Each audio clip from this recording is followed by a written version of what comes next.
It's been 11 years. You and I have been doing this together. Ready for football season, man? I am ready. 11 years. It's been a long time. But I'll tell you what, out of all the years we've been doing this, I promise you, this has been the longest off season waiting for this season to come up. There's a lot of anticipation. There's no doubt about it. I mean, we've had a lot of good times doing what we're doing. You know, we're talking about this a while ago, talking about how when we first started this business, the kids were 16, 17-year-old kids, and now they're 28, 29-year-old kids or adults now with families of their own, kids of their own.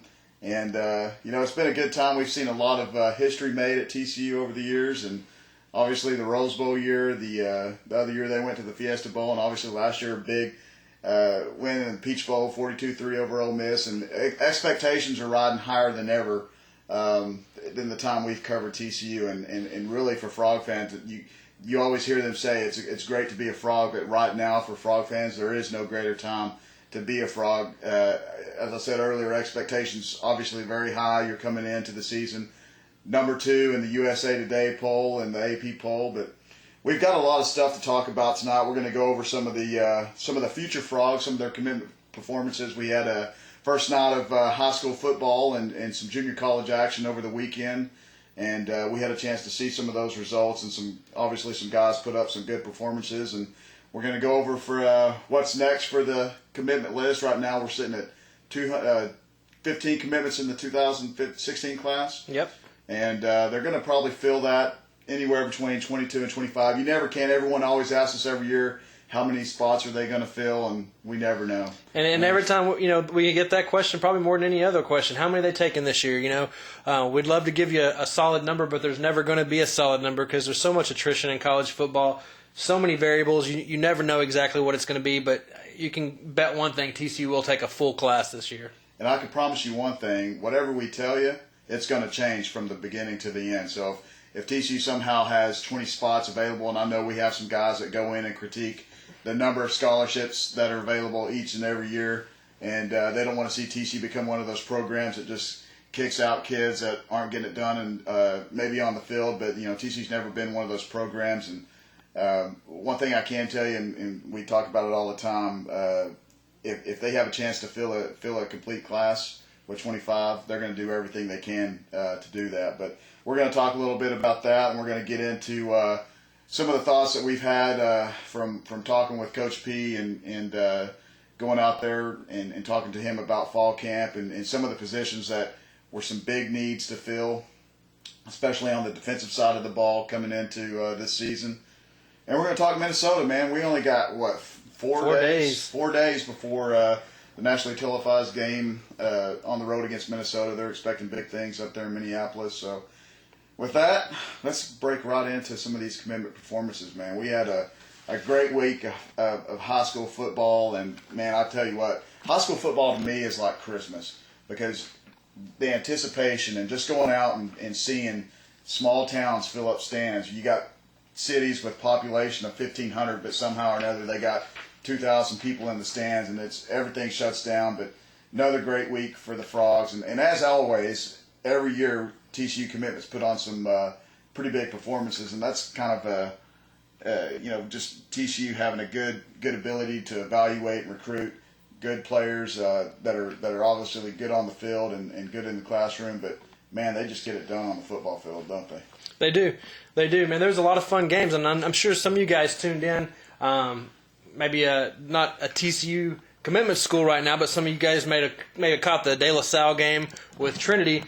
Man, I just got my juices flowing. I didn't get to go to any high school games this weekend, so I watched that one on TV, and that really got me going. Hard, physical game, and I'm looking forward to getting out to some Friday night games now. That really got the juices flowing. Well, speaking of that game, we had a chance to see Chris Daniels, and he didn't do a whole lot of stuff in that game. He did get a batted pass late on the fourth down play. Yeah, that was a huge play for him, and obviously it just shows that Texas is very serious about football for the number 1 team to come into the state. And if you just watch that game, it was like watching a college smorgasbord because there was so much talent on both sides of the ball. Like Jerron Wilson, the running back for Trinity, I think he's a great player. Someone's going to be able to get a pretty big steal with him. But Chris is one of those targets that TCU was obviously the first one to fully evaluate him.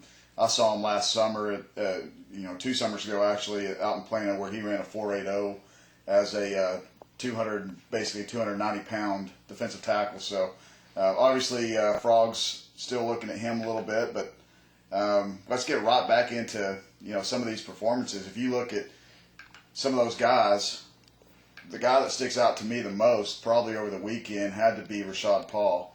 Last year he led Bremond to the state championship, and he's a do-everything player. I mean, he's a classic small-town guy, small-town football that I love. I would probably go to a small-town football game over any of the 6A Sure. games any day of the week, just because I like the whole atmosphere of it. Well, And I love the fact that you have such a small school and such a talented athlete coming from such a small town.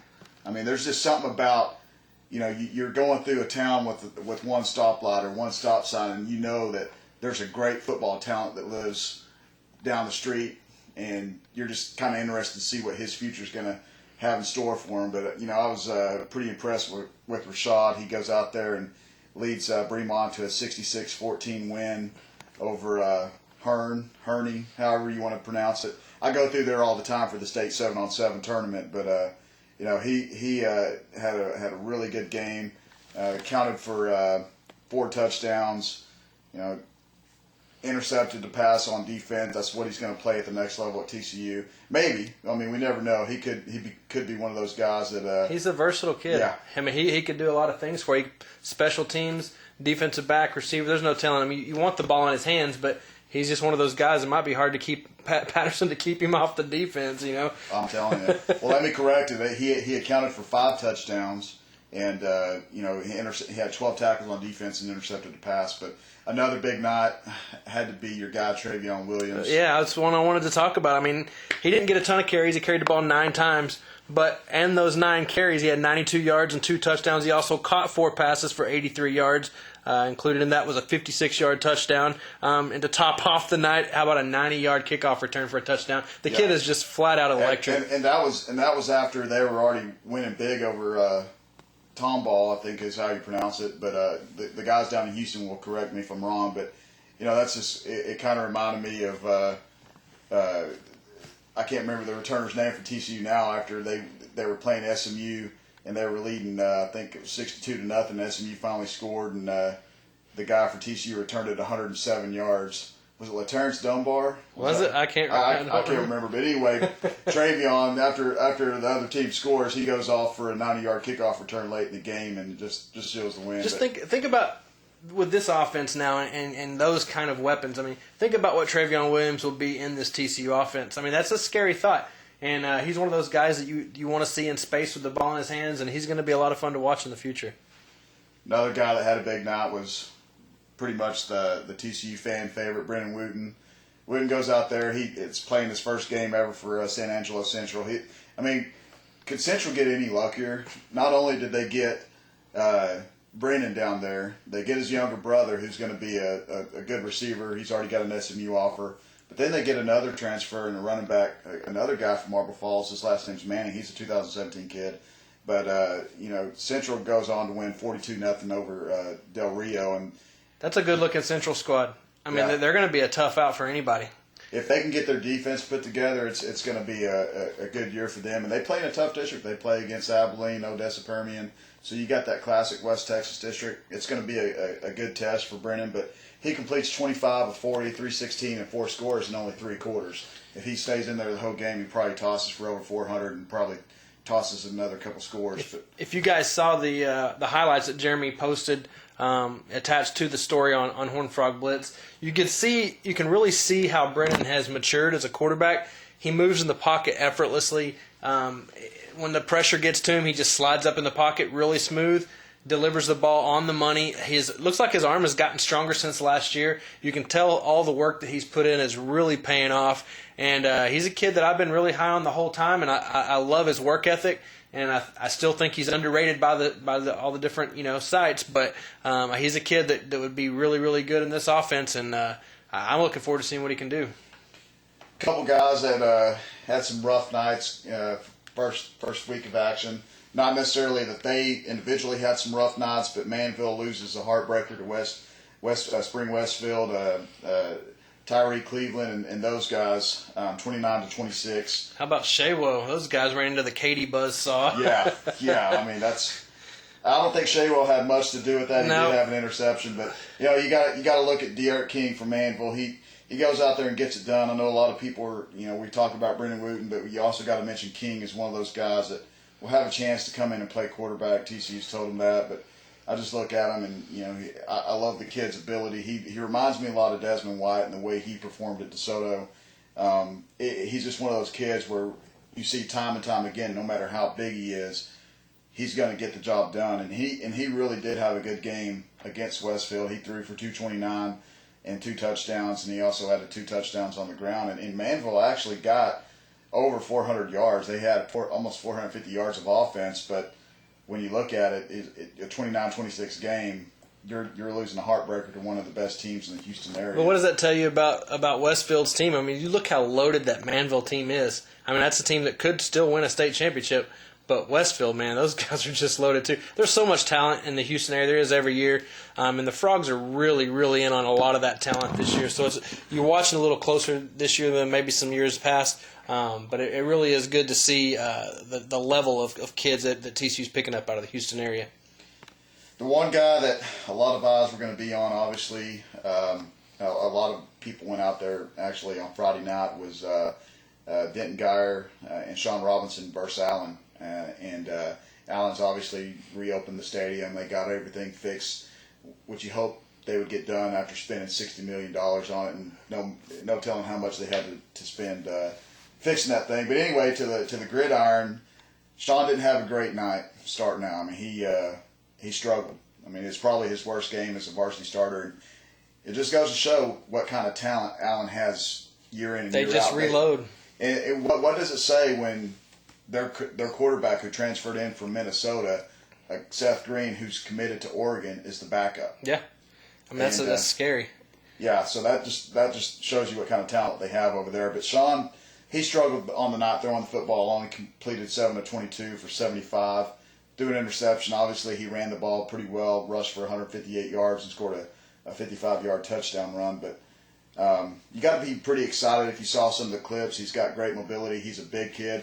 And he's still got 2 more years of this. He's only a junior right now, and I think if you give that guy the opportunity next year to play Allen again in Denton, you're going to see different results. But sure. Tough night for him starting. It was, and I want to address a comment that was, or maybe a question that was on the board. If Robinson was a Tyrone Swoops, I just want to clear something up real quick. Having seen both guys. Tyrone Swoops was a great athlete, but he could not even dominate the 1A level competition. Right. Robinson is a freak. I'm just telling you, this kid can throw the ball. He can run. He's got the poise. He's got leadership. This is not a Tyrone Swoops situation in any means, in my opinion. I think this is the kind of kid that you can actually build a national championship caliber team around. He is going to be an excellent quarterback at the college level. And we obviously saw Sean throw at the July camp at TCU, and we were just blown away, both of us, by his arm strength and his accuracy. But last but not least, we're gonna hit you close to home. Your Alito Bearcats, with the preseason number 1 ranking, came in and went down to Waco, played in McLean Stadium at Baylor. I feel sorry for them having to play there, but they ended up losing 31-13 to a tough Cedar Park team. Cedar Park's a good program, yeah. And here's the thing, Alito should have never been rated number 1 this year. That was off of reputation alone. Right. They lost a lot of weapons. They'll still win some games because of the district they're in, but I don't see them making a state championship run this year. They got exposed against a really talented Cedar Park. Hey, Javelin. We talked about Javelin at one of the last TCU Friday nights. On him. Yeah, well, apparently we were sleeping on Javelin, but nobody's sleeping on him anymore. He had a 90-yard touchdown in that game. There's a lot of talent on that Cedar Park team, but Alito's definitely going to have to figure it out. I know there's a lot of teams in this area that are happy to see them possibly have a down year. That's for sure. Well, I went and watched them last week when they scrimmaged Byron and Nelson, and I can see from the get-go that their skill positions are not as loaded as they were in the previous 3 seasons. They don't have Luke Bishop anymore, which he wasn't the biggest quarterback. He didn't have the strongest arm. That kid just made plays. That kid was unbelievable running that Alito offense. You don't have Jess Anderson anymore, who signed with UTSA. you don't have Ryan Newsom anymore, who was one of the most electrifying players in the country. It's tough to replace. You still got the Harris brothers. Obviously, Wes is committed to TCU, and his brother Hunter's committed to Kansas. So you got some strength up front, but they only rushed for 75 yards against Cedar Park. But again, Cedar Park come into the game ranked number 2. It wasn't like they were losing to a nobody. So you got to watch out for Lido. Like you said, there's going to be a lot of teams in this DFW area that's going to be pretty excited and happy to have a chance to go out there and compete with them. But overall, another good week for the TCU commitments. A lot of them put up big numbers, but now we got to talk about who's going to be next. With 15 spots, we got probably 5 to 7 players that are going to commit to TCU within the next few months. I think it's going to be a good month for the Frogs in September. Obviously, a bunch of prospects that they're looking at on the defensive side of the ball. I think they're pretty good on offense. Would like to take another running back, but what are your thoughts? I know a lot of people look at the guys you've talked to. Obviously, you have a good rapport with Stephen Sullivan, Isaiah Chambers. What are your thoughts on those guys? Honestly, the guy I think to keep an eye on in September is going to be Denzel Okafor. It's no secret that it's down to TCU and Texas for him right now, and I really think that TCU is going to be what he ultimately chooses. They were his first offer, and they also, it's just, like he said, I've talked to him multiple times. It feels like home to him every time he's there, and he loves the coaching staff. He was going to make his decision in August, but he really decided he wanted to see about 2 or 3 games from each one of those 2 teams to kind of see where they were. I understand that. It's a big decision for a kid, but I think Denzel Okafor is really one to keep an eye on. Stephen Sullivan's kind of gone quiet. And after he decommitted from LSU, that was expected. We were expecting him to decommit. I wasn't really expecting him to turn around and commit right to TCU right away, but I don't know why, but I was a little bit surprised to see how many offers came flooding in as soon as he decommitted from LSU. Tennessee offered. He had a handful of new offers come in, and it's like he's just kind of enjoying the process again. But TCU's in really good shape with Sullivan. He loves the idea of catching a lot of passes in the offense. He's a great kid, super athletic, jumps through at 6'6", to jump like he jumps. That's got to put the fear of God into any Big 12 secondary, right, to think of him in this TCU offense. And you and I have seen Stephen up close. He's every bit of it.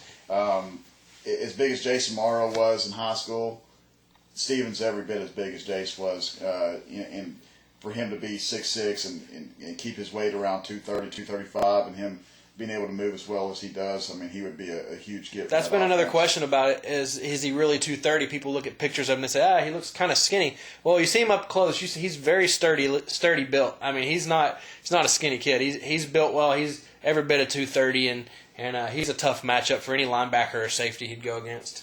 Well, let's go back to Denzel Okafor, because you've talked to him a couple times. I've talked to him a couple times. Last time I saw him was in July, and he had mentioned to me then that he was going to make a decision hopefully by the start of August, just because he wants to focus on his senior year. One thing that he's told me and told you and actually told some other reporters that cover Texas is TCU offering him first was big to him. TCU was on him before any other program was even close to offering him. So how much is that going to play into his decision? I'm one of those guys that feels it's going to play a huge role in his decision, because he's taking a look at how TCU evaluates. He knows that once TCU offered, it opened the door for other programs to come and look at him, and that showed him right there that those other programs trust TCU's evaluation, because he told me before any teams were even talking to him, before TCU had even offered, Sonny Cumbie was over there talking to him about being a Frog and making sure that he knew that the Frogs were a serious contender in offering him. And now you look back, and they were his first offer. Obviously, like you mentioned, down to TCU and Texas. I think the thing that's helping Texas right now is they're playing a true freshman in Connor Williams. We talked to Connor out of Coppell last year. Basically the same size kid. They're both 6'4", 295 range. And I think Denzel looks at that and sees Texas has an opportunity to go in and play early. But guess what? TCU's losing 6 offensive linemen too. So the opportunity to play early and be at a program that's close to home and have that continued relationship that you've had longer than any other relationship you've had with any other coaching staff. That's why I'm thinking Denzel is going to be a frog when he does indeed decide to make his decision. Yeah, I mean, he's one of those kids that, again, he's already got the size to play right now. And I don't know that he'll be a tackle. I think he'll be a guard. Yeah. He's not quite 6'5", but he is a big body, and TCU's really putting a. You got to look. I remember a couple years ago, everybody was, look, what is TCU going to do on offensive line? And everybody was really concerned about them having enough offensive. The depth that they have at offensive line and the caliber of players they're recruiting on the offensive line should really solidify this offense for years to come. I mean, Coach P just said the other day this might be his best offensive line they've had since the Rose Bowl. I believe it. And like you said, we were laughing about how bad they were a couple years ago. People were regarding them as one of the worst 3 offensive line units in the country. Now I've seen a couple people, I can't remember who it was, but someone suggested that they were the top offensive line in the country. So the way they've grown in the 2 years since Cumbie and Meacham got on board and changed the offense is just remarkable. You look at a guy like Brady Foltz, though. I mean, he was on that line, getting a lot of that criticism, and you've heard him and the other guys say they took that personal. They took a lot of responsibility in that, and they got together and decided as a unit that they weren't going to be the reason that TCU struggled on offense. And they really put in the work, and it's really paid off. And that's another reason Denzel, I think, will be a frog, because he's already built those relationships with those guys that are at TCU, and he's seen firsthand the way they can develop into being where they are now, especially guys like Joey Hunt and Big V and Noteboom, who's going to have a big year in my opinion. But they got one running back, Travion Williams, but another running back they're trying to get is Kyle Porter out of Katy. He had a big night the other night. I'm sure Shaywo might have had something to say to him after the game about coming down and being a frog. But Kyle visited TCU over the summer, and he doesn't really talk. Kyle doesn't do a whole lot of interviews. It was surprising to me that I had a chance to talk to him down at 7-on-7 just because. And he's a great kid. He's just. Some kids don't do interviews just because they don't want to do interviews. Some kids don't do interviews because they just really don't like talking on the phone. They want to meet the person face to face. And I think Kyle's one of those guys. He was great in his interview. Spoke very highly of TCU. And from the people I talk with that are close with Kyle, TCU is in extremely good shape right now. It wouldn't surprise me at all if TCU does end up getting Kyle, even though they have Travion, because they're 2 different backs. You have Travion, who's a back that is a lightning back. Kyle's more of a run inside the gaps and run over people instead of taking it outside. It's not to say he doesn't have the speed to take it outside, but it is a thunder lightning situation, and TCU's done a great job recruiting the both of them and telling them that. And apparently Kyle, from what he told me, doesn't have any problem with Travion already being committed to the program. And that speaks volumes to me, considering Travion's one of the top running back prospects in the country. And Kyle's got offers from some other big-time programs himself. But for him to even consider TCU at this point is pretty big, in my opinion. And, again, talking to sources I talked to, TCU's in very good shape for him. One more running back that was in the mix early on in the recruiting process out of North Carolina and had TCU really high was Robert Washington. We want to put that to bed, I guess, now. Yeah, that's not going to happen. That's not going to happen. He had his chance, and there was a time when I think it probably would have been something that TCU would have looked at, but they've moved on, and he has now decommitted from Syracuse, so he'll probably end up somewhere else closer to home. But, Robert Washington won't be at TCU. And let me make this clear. I think it's Kyle Porter or bust. I think they really do want to take 2 running backs this class, but I know they have really high hopes in landing Kyle Porter, but it's going to be an interesting situation to watch because you never know. You can't, if Kyle waits till late into the process, that scholarship may not be there. And as we've seen the last 3 or 4 years, and people going crazy, how come TCU's not getting this kid or this kid? Sometimes it's just because they don't have their scholarship offer anymore. Yep. It's as simple as that. Yep. But let's go to receivers real quick and talk about that, because you've got some really talented guys already committed. You got Taj Williams, Courtney Lark, 2 of the top receivers in the country, but there's always room for more when you have this kind of offense. And the guy that you've talked to a couple times and we've seen up close is Tyree Cleveland. Where do you think he's standing right now? Tyree's, he can be tough to read, and we talked to him whenever he was up here for the last Friday Night Lights camp, and I I love Tyree as a player. I mean, I think he would be unbelievable in this offense, but he's not really tipping his hand. I mean, if you talk to the other Houston guys, I mean, they're all working on him. Shaywo and Travion, all these guys are working on him. But, there's no telling where he's going to go yet. I still think TCU's in great shape, but he's really tough to read. I can't say one way or the other right now where I think he's going. Another guy to watch, you already talked about Stephen Sullivan earlier as being maybe a guy that commits to TCU, but one guy to watch for sure is Cameron Williams because he's a receiver and he wants to play receiver at the next level. And there's not a lot of people that talk about him, and I know certainly we have, for the past few months. But Cameron is a big receiver. If anyone has seen him up close, he doesn't look like a receiver. He looks more like a linebacker. And TCU has told him they would like for him to entertain the thoughts of playing on defense. But Cameron's worked extremely hard, crafting his game as a receiver. His hands have come a long way. Yeah, exactly. And he's always been able to run good routes. He's got, as you mentioned, strong hands. He's got decent speed. But you look at it and think of his athleticism, he would probably be a 4th or 5th round pick. And, in the NFL, there's a lot of guys out there like him with that size. If you look at him as a linebacker with that kind of speed, which TCU looked at him that way, you can see kind of a Darryl Washington type. And that's exactly who I think of as Darryl Washington. I mean, Cameron is that kind of an athlete. He could be a terror on defense for TCU's defense. But, he's really set on playing receiver right now, and TCU said they'd give him a shot there, so that'll be one to watch.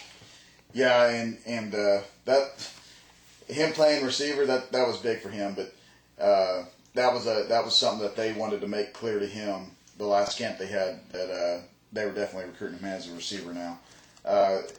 Over the week, I guess last week and a half, Devin DuVernay released his top 10. TCU's among that list, and you got to think they're among the top 10 because him and his brother are still uncommitted, and TCU obviously offered his brother Donovan as a cornerback as well. I'm just not seeing it. I'm not either. I hate to say it, but I don't. There's just not enough smoke there right now in TCU's direction. I talked to him at the opening in Dallas, and he had some good things to say about TCU. It just didn't seem like a priority of his to get over there, and he had other places in mind that he really wanted to see. And I mean, how can you blame the kid? He's got offers from all over the place. He's an electric player, but as we sit here right now, I don't see DuVernay to TCU. So the big question is, a lot of people have asked us, Stephen Sullivan and Isaac Nada. Isaac obviously has family in the area. His uncle lives in South Lake. He's visited TCU, had great things to say. He comes out and says, TCU's in my top 2 with Georgia. Georgia's where he's from.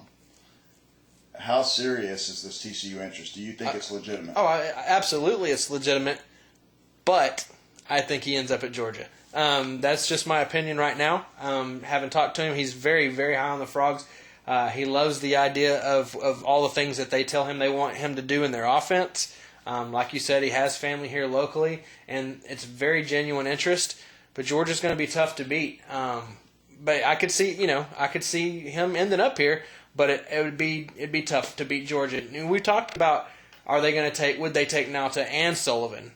And right. I don't think that they would. We've discussed this before. Right. I know you guys say, well, they play different positions. Well, they would try to use Nauta to expose, matchups against linebackers, running him in the slot. They'd also line him up at, inside with his hand on the ground some. But he's the type of kid that can get out in space and move for a big guy. But I think they would just take Sullivan or Nauta. Scholarships are a premium at TCU now. But how funny is that? Because when he's up at the opening, TCU's not even showing him interest. I mean, he's not even a blip on their radar. And next thing you know, this is the greatness of Twitter. I'll tell you all the time, I'm really not a big fan of Twitter, but this is where it comes in good because he's up at the opening and he just happens to tweet, I'd like to visit TCU. So the wheels get to turning. Next thing you know, the kid's telling TCU, hey, I've got family in the area and I'd like to come see your school. Next thing you know, he's up there.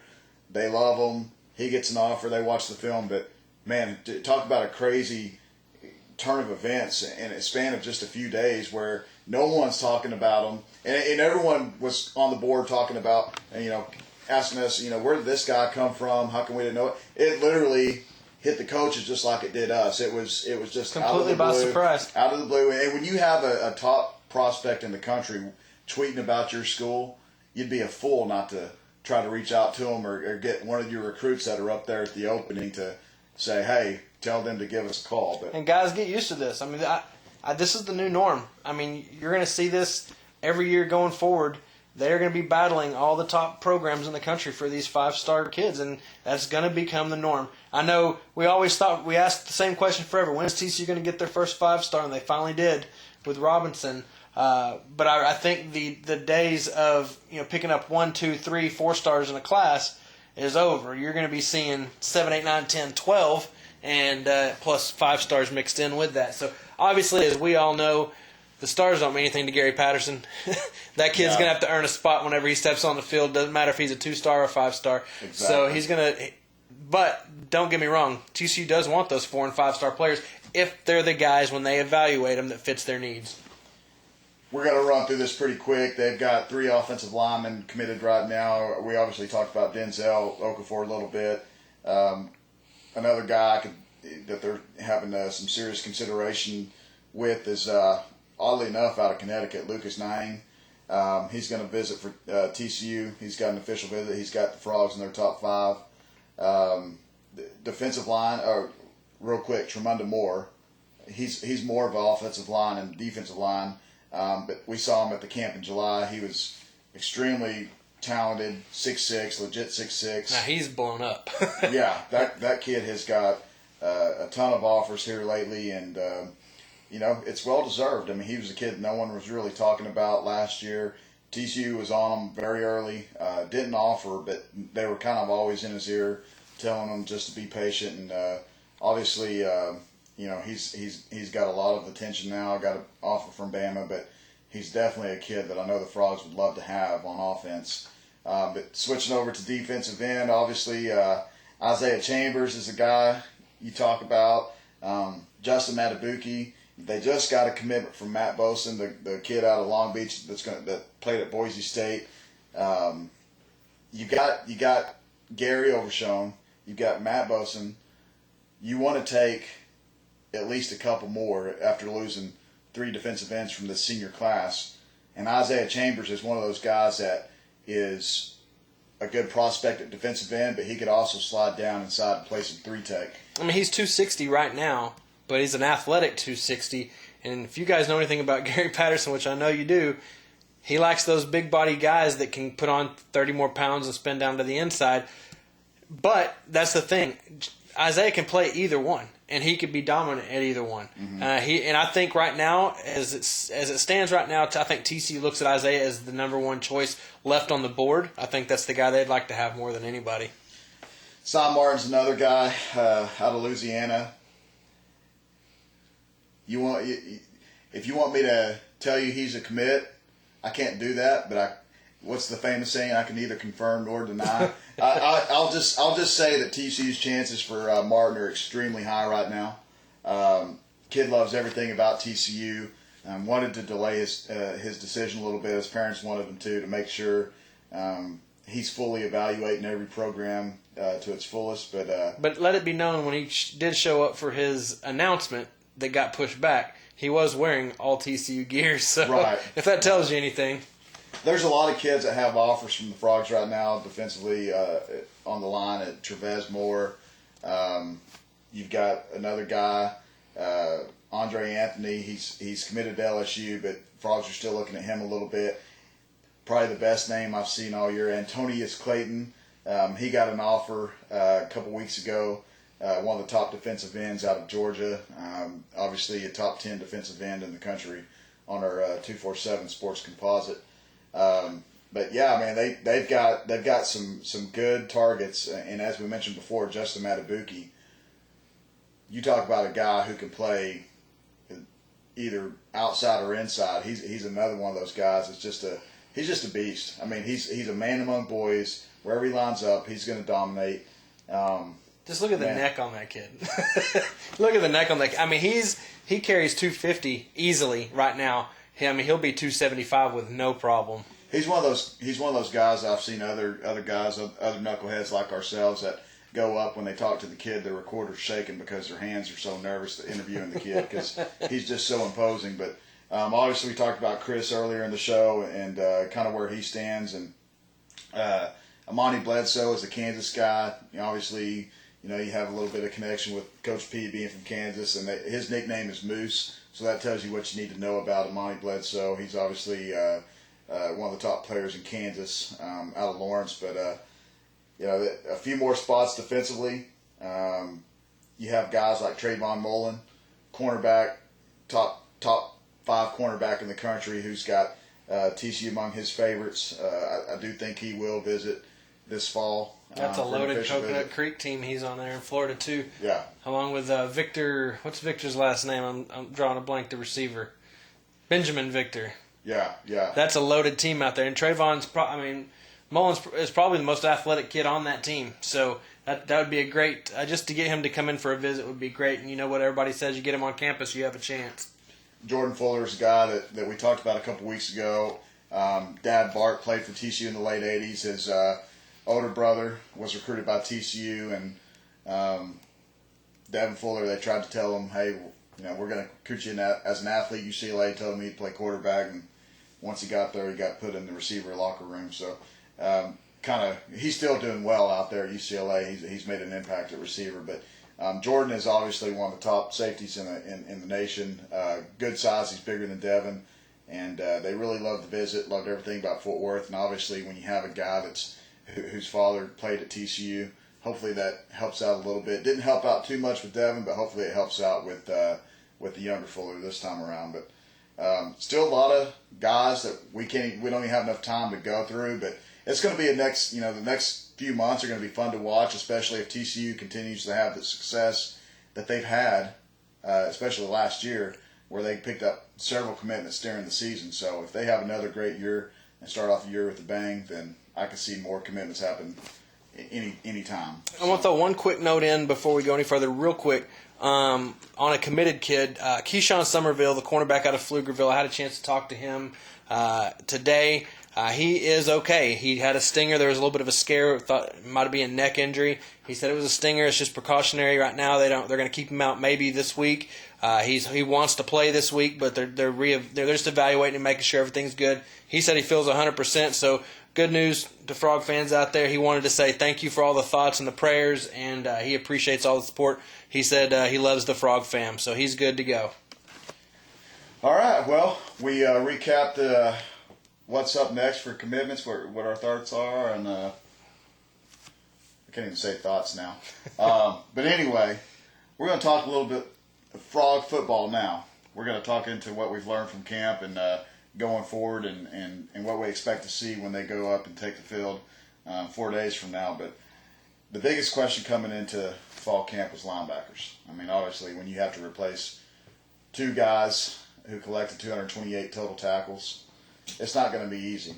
But you have some pretty athletic linebackers, probably the most athletic group of linebackers they've had in quite some time, when you got guys that are lining up at 6'2", 6'3", 220, and are able to run 4.5, 4.6s consistently. When you have Gary talking about them on a consistent basis like he is, then you know you have a pretty good group of players. But right now, he hasn't came out and said this, but if you read the tea leaves and see what he's saying in all these post-practice interviews, he's mentioning Mike Freeze quite a bit. And that's exciting. Mike Freeze is he's undersized. He's about 210 right now. You want to see him at about 215, 220. But what he lacks in size, he makes up for in speed. And from all accounts, his instincts are top-notch. Here's what I'm going to look for. I know it's a little bit down the road. Last year when TCU matched up with Oklahoma at home, who was it that was stuffing P. Ryan in the hole? It was Mallett. It was Dawson. Right. They had some big hits to stop them. I think a fourth down also was Mallett on a big fourth down stop. Can Mike Freeze make that play right now? Can a 210-pound kid step up and tackle a 245-pound running back? I think in space, I think running down plays, I think Mike Freeze is going to be exciting.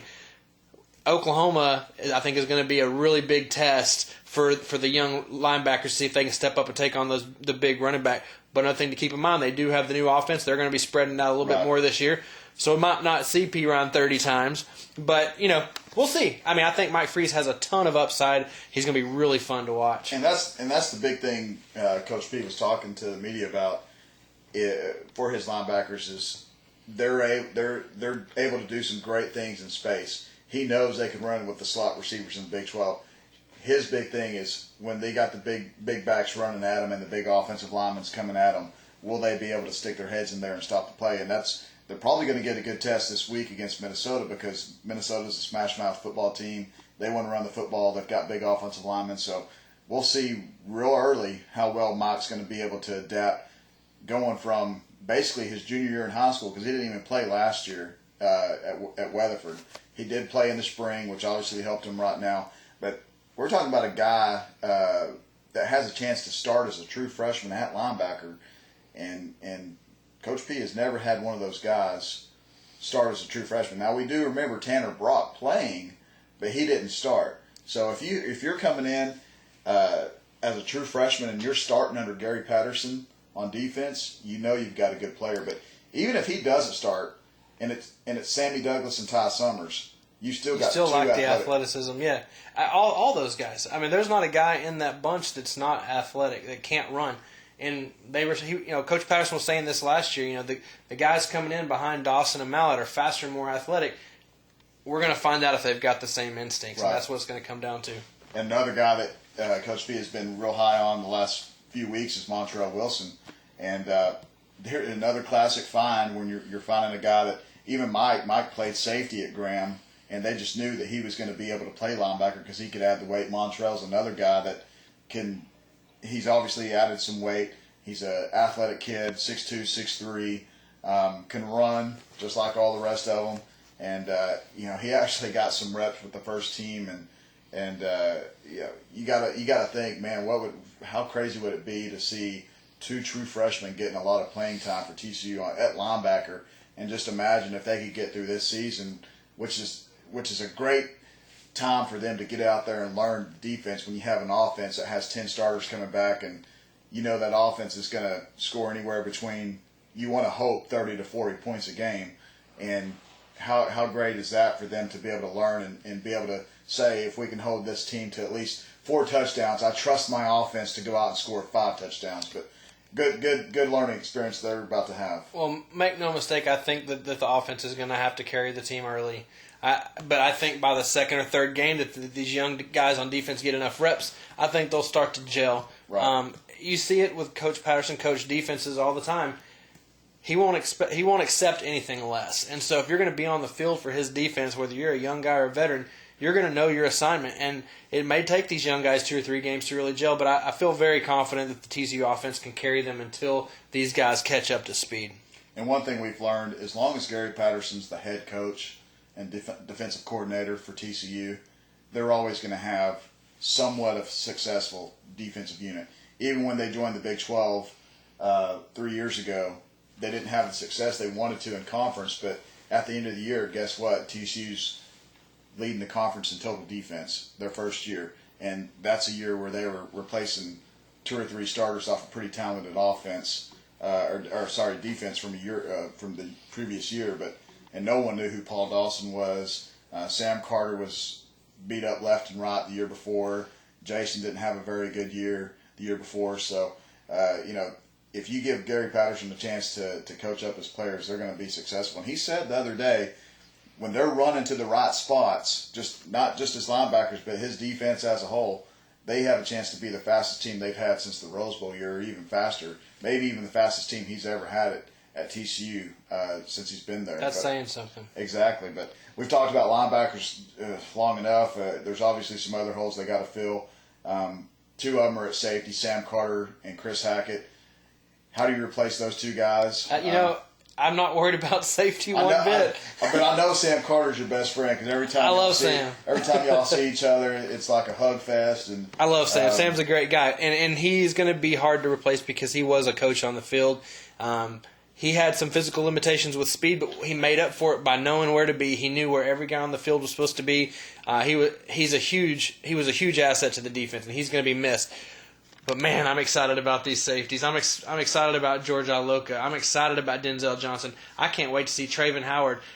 These guys You're so excited about Iloka, you called him George. Man, I did. That's how good he is. He's already in the NFL. No, Kenny, I apologize for that. But no, these guys, this is the safety unit that, I don't want to jump to conclusions here already, but I really think this could be maybe the best safety unit I've ever seen at TCU combined. Well, athletically, you're right on. You hit the nail on the head because I've even asked Coach P about it several times. Even though you're losing experience like Sam and Chris, one of the first things he said was, "We're replacing those guys with more athletic guys."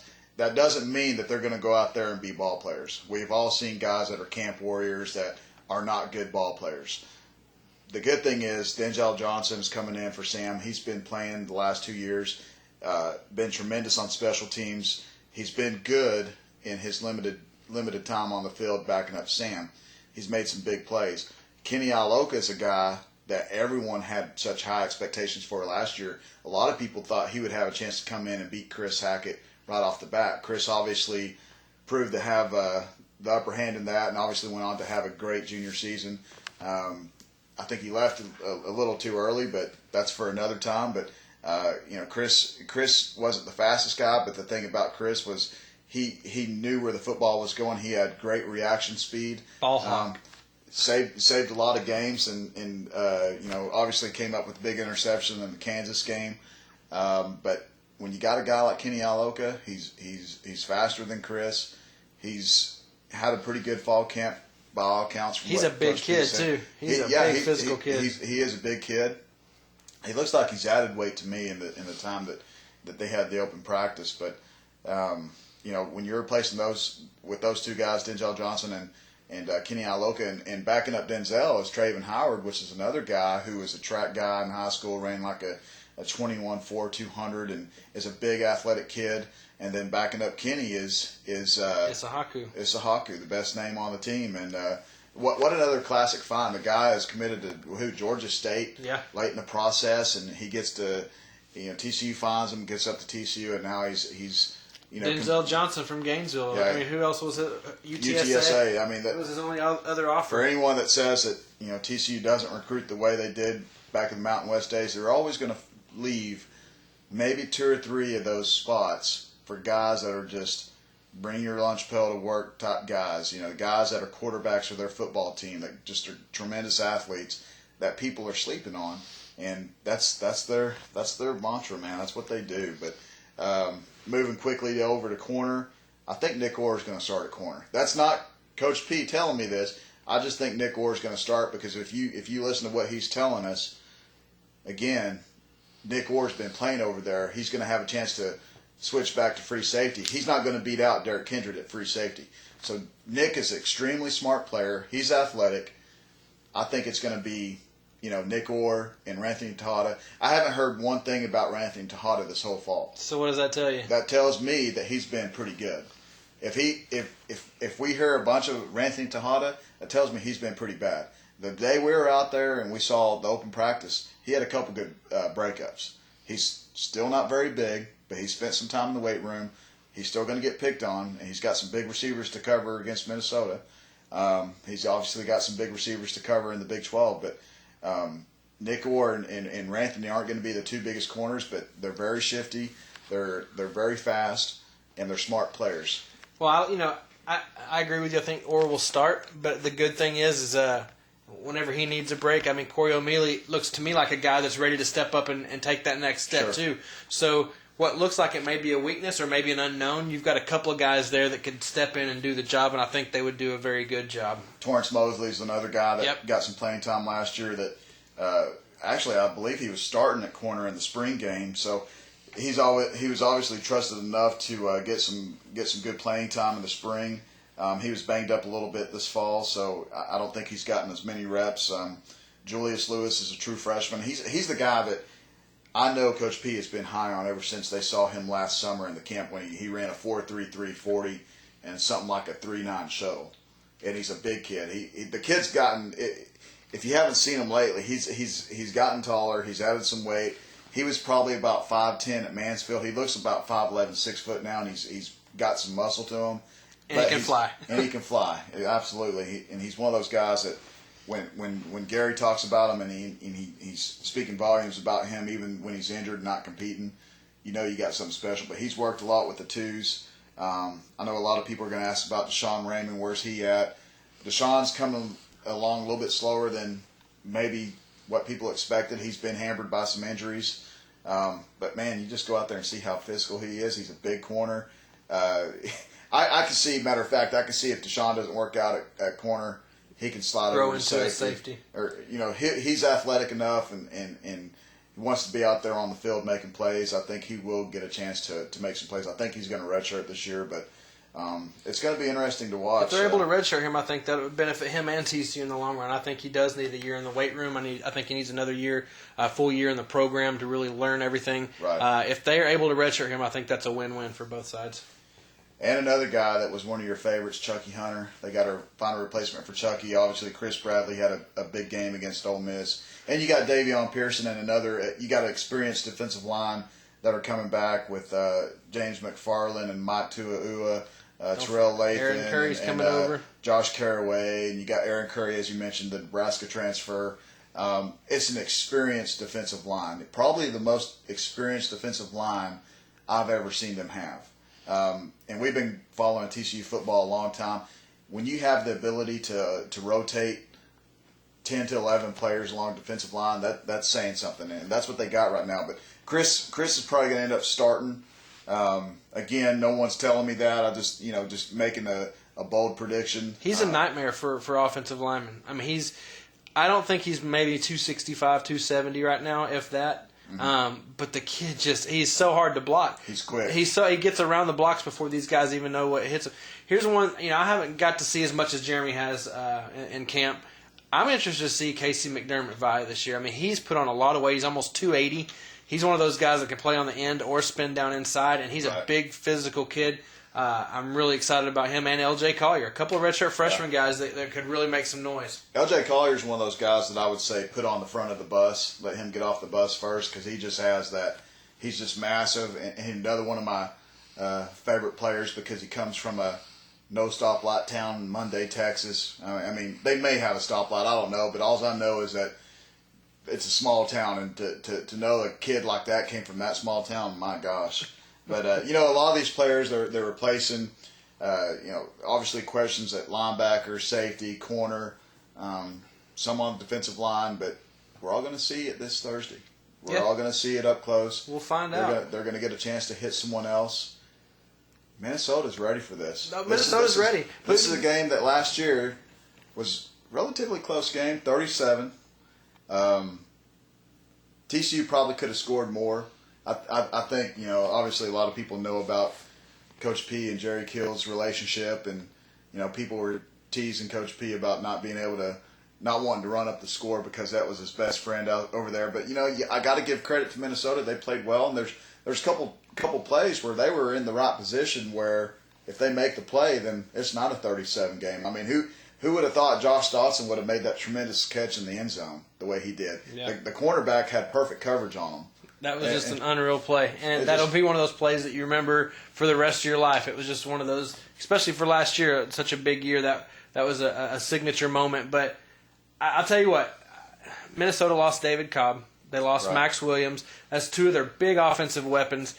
Even if TCU struggles, which I think, look, on the road against a Minnesota team that really improved after that TCU game last year, it's not going to be a cakewalk. But I do think I just can't see a situation where Minnesota has enough offense to win the game. Right. I don't see TCU scoring less than 30 points, and in no way do I see Minnesota scoring 30 points. So I actually said 37-17 in my prediction. I think I'd even be surprised if Minnesota scores 17, but we're going to find out real quick. Right. I'll say one word: Kansas. You and I were both at that game, and I'm not saying TCU's going to have a letdown like they did against Kansas. Obviously, they're going to be pumped up. It's the first game of the season. They're playing on national television. they're going to want to prove a lot of people right, just like they're saying this year, prove them right. But that proves to me that if you can go up and play in Lawrence, and Kansas had no business even keeping that game close, but somehow or another they did. It was a bad weather day. We get that. We understand that. But you're going to go into a hornet's nest up in Minneapolis. There's never been a higher ranked team that's played at that stadium. There's never been such hoopla before a game for any team coming to town. Even last year when Ohio State came to town, there wasn't this much vibe around the program and around the university as there is for TCU coming up there. It's going to be a madhouse. They're expecting a sellout, standing room only crowd. You're getting a chance to go out there and prove that last year for Minnesota wasn't a fluke. TCU's got to prove that last year wasn't a fluke for them, but Minnesota's also got some proving to do as well. They do, but they bring a lot of guys back, and they've got an excellent secondary. They've got a physical defense.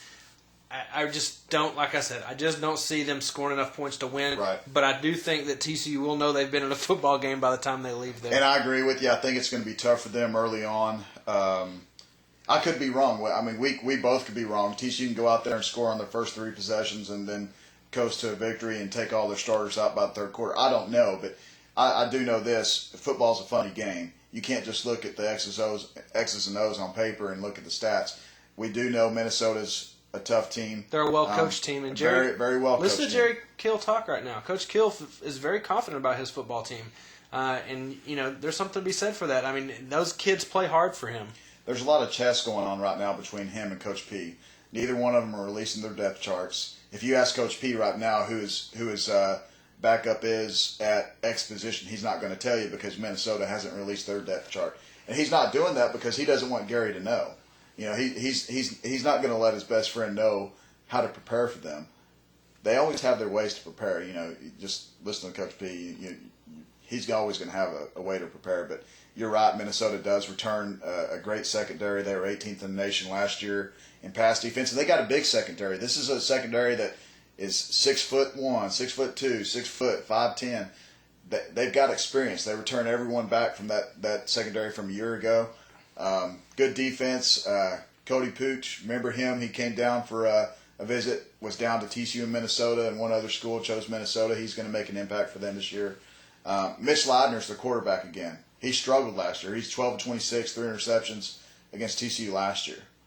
And he's a built-threat guy. He took that game personal. I was watching an interview with him yesterday, and he took that loss pretty hard because he knew he didn't play well, and he's telling the media up there that it's going to be a different ball game, that he's going to play different. Now, that remains to be seen, but we know the motivation is there that he wants to come out and play better than he did a year ago. And here's the thing for him this year, and as you hit on a few minutes ago, he can't turn around and hand off to David Cobb. And David Cobb, I don't believe there's another running back on their roster right now that is the talent of David Cobb. They may have a running back by committee. From what I understand, they have a few guys that can run the football, but finding another David Cobb that rushed for 1,700 yards last year, I don't think that's on their roster. And you guys remember Max Williams? Oh my gosh! How hard that guy was to cover. Remember the first question to Sam Carter. What are your thoughts on this win? He said, "I'm glad I don't have to cover that guy anymore." Yeah, I mean, Sam's flat out said in the post game he doesn't ever want to have to cover tight ends like that again. So that's one thing TCU won't have Max Williams to cover. They will have a 6'9" tight end to cover for Minnesota. He just cut out his legs though. I mean, You just cut out the knees right there. Don't let them get off the line. I mean, obviously it's an illegal play, but you got to do what you got to do. But it's like we said earlier, 4 days away. Football's finally here. We're going to get a chance to see a lot of things. What are the biggest things you're looking for this Thursday? If you look back last year when they played Minnesota, I don't feel like they had a full playbook on that offense. They were still pretty conservative. They were really learning what they could and couldn't do in a game against a big opponent. I think this year they've got the full playbook. You're returning 10 of 11 starters on offense. You've got so much hype coming into this season. I think they want to show the country that they are deserving of that number 2 ranking. It could be just a monumental offensive effort on Thursday night. But we just don't know yet. But I really am looking forward to seeing how crisp they are. will they have nerves because everybody's watching, because of all the hype? I will say this, after watching TCU as long as we've watched them, Coach P's always said one thing. He goes, "You worry about the games that they should win. The big games take care of themselves. Mm-hmm. These guys will be ready to play. They're going to come out breathing fire from the opening snap, and I really am not worried about this game as far as a win-loss standpoint. Mm-hmm. I just want to see how well the offense executes." My big thing is TCU has played in these big environments before, these hostile environments. They've obviously shown that they can go to Clemson and win. They can go to Oklahoma and win. They can go against Texas Tech and win. Obviously, in the Big 12, they've been able to go to West Virginia and win a couple times. So they've played in these big game environments where the crowds are hostile. It's a night game. Obviously, we know everyone's going to be watching. Good thing is students won't be back at Minnesota, but I'm sure they're going to be crowding in their way into the stadium. So I know some people were talking about that earlier today. But anyway, it's going to be fun to watch. I don't have a prediction. I think TCU's going to play a close game, but I think it's going to end up being maybe a 3 or 4 touchdown win for the Frogs. I don't want to make a score prediction, but I know you do. Yeah, like I said, 37-17 is my prediction. Who knows? Depending on how the offense clicks, though, it could be more. We'll find out soon enough. The wait's almost over 4 more days. How will the offense do? How will the defense do? Are they going to be worthy of number 2? It's finally here, man. It's finally here. We got 4 more days. But anyway, we talked a lot tonight, guys. Talked about the commitments, talked Horned Frog football. Upcoming season. We hope you guys enjoyed it. We sure did enjoy talking to you guys. Until next time, I'm Jeremy Clark for Jeremiah Glenn. Talk to you guys next time. Thanks for listening, guys.